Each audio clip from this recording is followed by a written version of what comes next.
Hi there, Daniel Kirsch back again to talk about the literature review for your long-term research paper in this course about the presidency.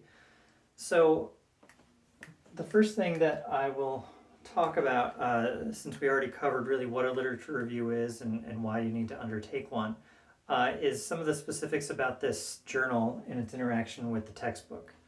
So as I've mentioned before in class, but it's worth mentioning again, the American Political Science Association has a section on executive politics focused on the American presidency. And by section, I mean kind of a group of people who primarily research that and associate with each other. They read each other's books, they encourage each other's work, and they really help facilitate each other's publications.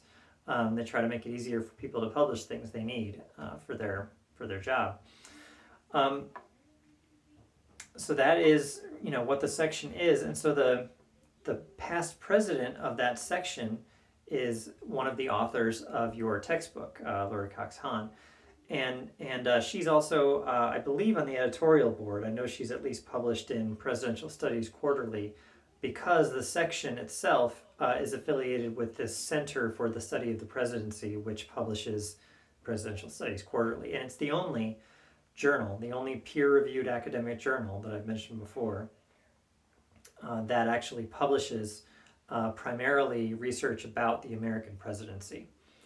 So, nice picture of the White House on the cover, as I'm sure you've seen, and the link, of course, to the publisher's webpage that contains at least the links to articles that you could access if you had an online subscription through a paywall on that site. But the primary way that you're going to be finding articles to do your literature review with is by doing a search in the university library. Now, what you may find is that the latest article on something that you are interested in, or one or two of them, have an embargo. So what that means is what these publishers often do is they will allow a university library to subscribe to their journal and kind of past archives of their journal, but it's more expensive for them to have more current articles. And sometimes in the last year, they don't even allow universities at all to access the latest journal articles, because they want people to have a subscription individually, if they can, through their professional association. I happen to have such a subscription, so I guess what I'll say, and I'm not making any promises or saying anything that that would be difficult to get around. But let me just tell you that if you needed to find a recent article that you couldn't find a reasonable alternative for, that is embargoed, that the university library does not have access to, then I might be able to find a way for you to get that. So you should contact me if you have an article from the last year or a couple of years that is not available in the library. I may be able to see if there's a way for you to get access to it. So please contact me if that's the case. But if it's not the case, and you find something from 2015 or 2016, or really all the way up until 2010, that's fine in terms of the latest research that's been done on any given topic. And the way that you're going to be searching for this is you need to find in the university library, go to the kind of search bar in the front, on the front web page of the university library's site, and make sure that you sign in either initially or after you do your search. But once you sign in with your kind of university access that has your email and username as your password as your way to sign in, you will then be able to, as a student in the university, access everything that the university has access to in terms of this journal. And so you want to do a search for Presidential Studies Quarterly in the initial search bar, or better yet, if you go to the Journals tab, and under Journals, just look under P for Presidential Studies Quarterly. So once you get to the place where it says Online Access, and you click on Online Access, choose the one that has the latest issues, the date farthest in the future, whether it's 2017 or 2019 or 2020. There's going to be several options that you see, but you want to choose the one that's the most current. So the one that you can access the most currently, and have the date that is the farthest in time.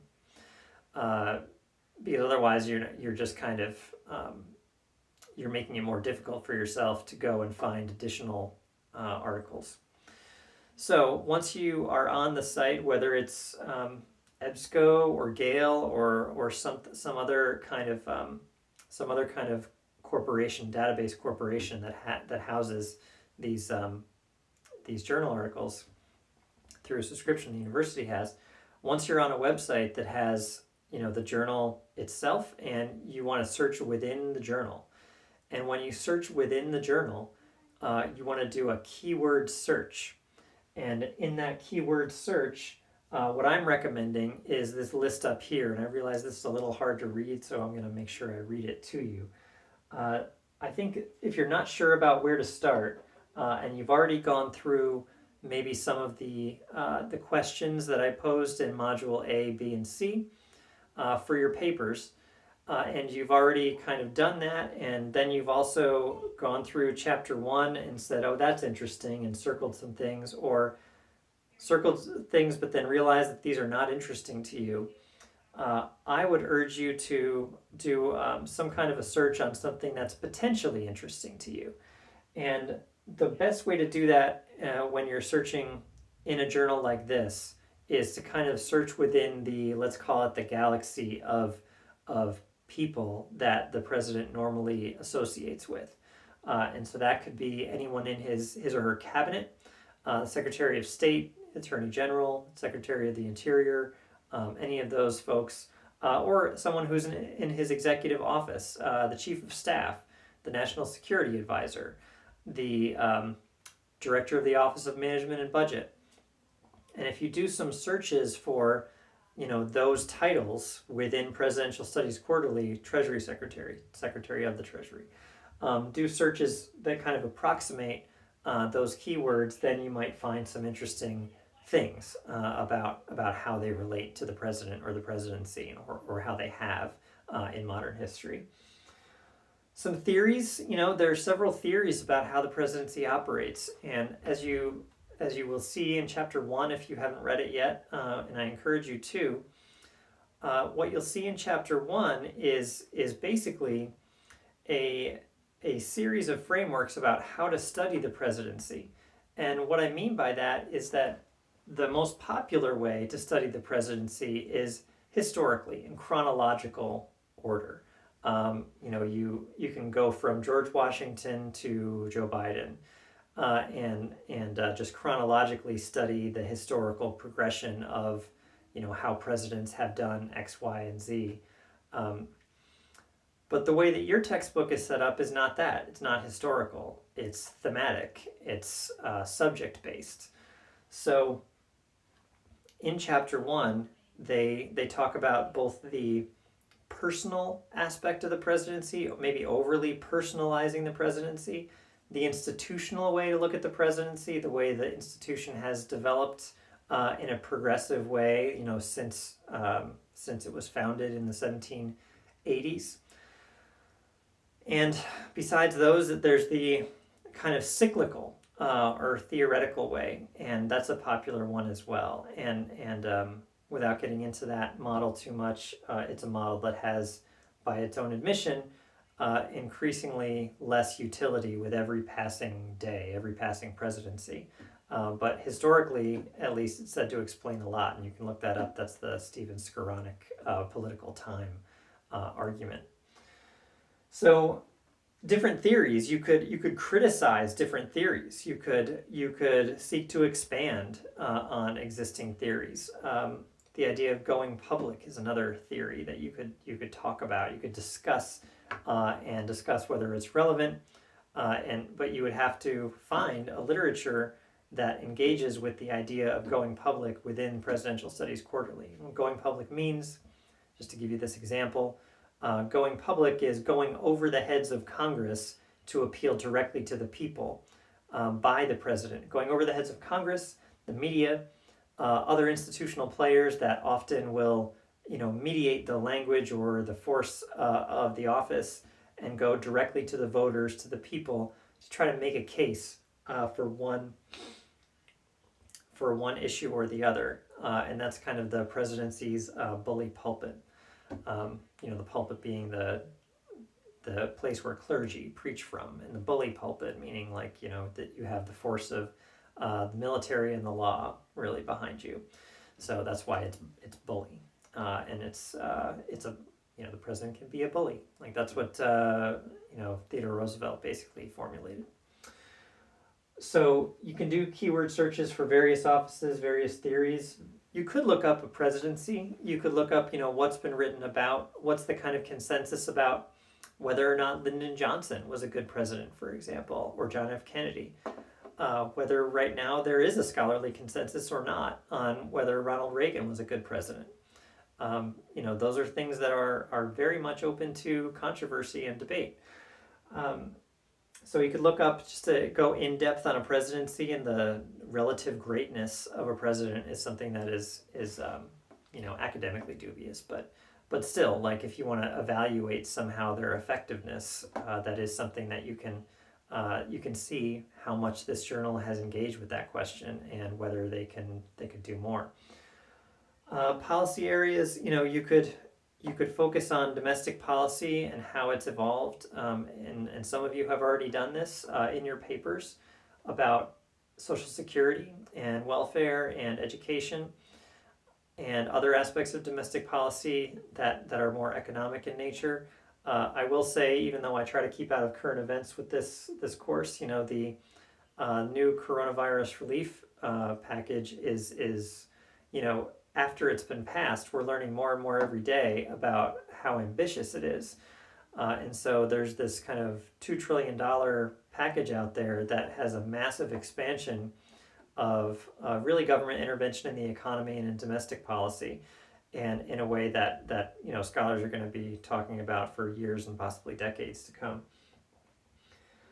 So the policy areas are one thing. You could just look at economic policy. You could look at foreign policy if you like. If that's more your area of comfort.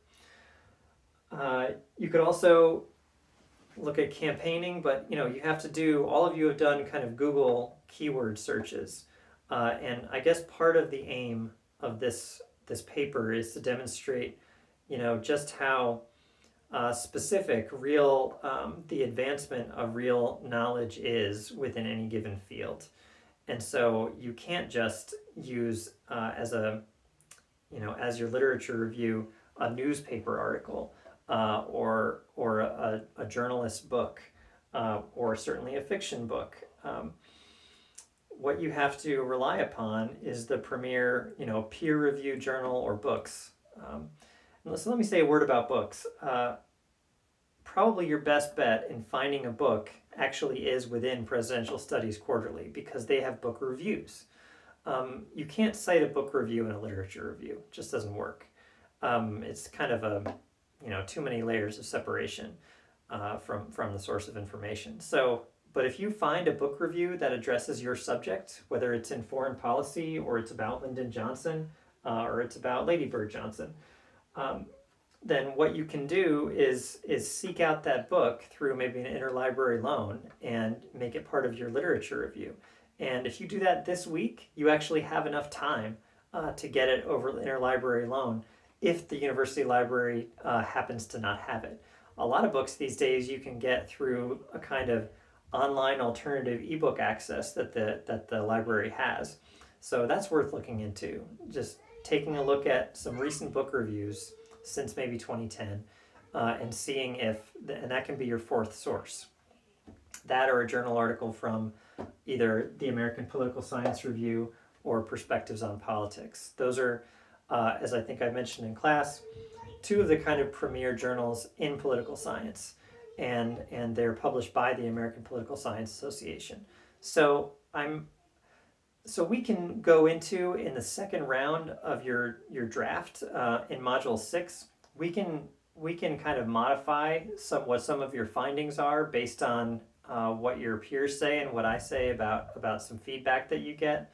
But I want you to really just focus on delving into the literature that is as close to the kind of ongoing scholarly conversation that presidential studies academics are having today.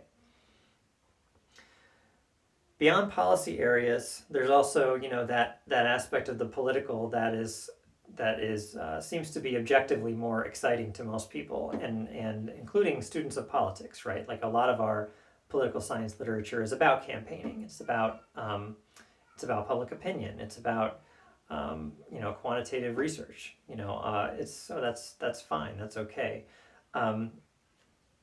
And if you want to do a search about the media, the news media, or the nightly news, or network news, or newspapers, those are all interesting keywords that you could search within the Presidential Studies Quarterly database to be able to find. So you can do that, and anything that has to do with maybe the press operation that the presidency has and has built, the press secretary, the communications office, all the kind of things that the White House needs to be able to function in the modern kind of public relations world, and in the 24/7 news cycle that's embodied by all of these cable news networks, in addition to newspapers and regular network news, not to mention the explosion of kind of news programs on the internet that exist, and radio, certainly, not to neglect radio. So all of those are interesting, and you can study any of them, and you can develop your own questions. But the way that you develop a research question is another topic, and I will talk about that at another time. And you may end up going back and changing your literature review based on your research question. But for now, what you want to do in a very straightforward way is to find in Presidential Studies Quarterly, just try to get all 4 articles from there if you can. And maybe it just doesn't exist and you can go beyond it if you need to. But just try to go there first and try to find 4 articles that approximate the topic that you are interested in, and maybe even the way that it's being studied. So be as narrow as you can, and just be as specific as you can make it, and then basically summarize. As I said in the first video, you want to show in 1 sentence apiece, what the authors did, why they did it, essentially what their research method was, and what kind of data, what kind of information did they gather, and what kind of argument did they make, and how important is it, and maybe what's the next step. But what's the next step is not necessarily part of the literature review. It's all the other things. So again, the data, the method, and the importance, really. Those are the 3 most important elements to summarize a but make sure that you cover enough of it so people understand what this article was, what this article did, and don't mislead anyone about how conclusive it really was. If it wasn't conclusive, or if it was something you would criticize in terms of the way that they did something, then say that in the literature review. Say this wasn't good enough, or this was great, and this is the kind of research I want to do. Say that too. But you don't have to take the next step in the literature review anyway section so the next step would be this. But one thing I haven't mentioned yet, and this is what makes watching the whole video worthwhile, is that very often, and in fact almost all the time, something I've neglected to mention up until now, is that in nearly every peer-reviewed journal article in political science that you read, the conclusion that they write will contain some calls for further research on some parts of their research project that were inconclusive. They would say more research is needed here, more research is needed there. So if you can look at the more research is needed clause in all 4 of the articles that you cite, you should be able to choose one of those 4 or 5 or 6 suggestions that you get that you decide is worthy of further study. Okay, so I realize this is sort of a I'm only giving you kind of some vague guideposts here for you, because this is your search. This is real research, and for you to be doing your own literature review is not to be taken lightly. So if some of this is redundant to you, I apologize, but I don't think it is. I mean, I think that this is really the point in your undergraduate career where you're beginning to encounter some of this stuff. And if you have before, great, but most people haven't. And it's probably a good idea to, if you're confused by any of this, sorry my voice is so annoying, but you may want to watch this video again to know exactly what it is you're supposed to be researching. And if you've watched this once or twice and you still don't know, then by all means send me an email and make an appointment with me on Calendly to talk about it further. And do it as soon as you can. Don't do it. Don't wait. Just try to correspond with me at your earliest convenience so that you have some direction on where to go next. Don't just sit around and wait because time will fly. You only have 4 weeks to do this, and one of those weeks is your spring break. So I think that's all I have for how to do a literature review. So I hope this was helpful. And if it's not, then again, contact me. But the main thing that you need to realize is that all you need to do is to get to the journal itself and as much of the historical articles as you can find up to the present day, and try to approximate, to the extent that you're able to, the thing that you're interested in, the little thing within your textbook that you're interested in. And your textbook, again, is a great source of a literature review itself. In chapter 1, Hahn and Heath basically go through presidential research, and they talk about different textbooks. They talk about the major divergences in theory. They talk about the different perspectives on studying the presidency by historians and political scientists. It's great, and they also have a bit about researching in presidential libraries, and we'll get to that in another video. But then also they have a section about what presidential libraries, the history of them are, and there's really no other source that I found as widespread that's like it. So it's really interesting, but it's not the literature review. Literature review is a different section, takes about 10 or 15 pages, and is really very comprehensive about who the major scholars are and what the major schools of thought are regarding the presidency. So look there first, and look in the previous modules about what questions have been asked, and those are potential. You could steal those really. You could steal any of them and do an original research project and see if you can try to answer those questions based on if they've been addressed before within PSQ, within the journal that we're talking about. Okay. Good luck on this, on finding the literature that you're after. And if you have trouble with any of this, please feel free to contact me. All right. Good luck with your research.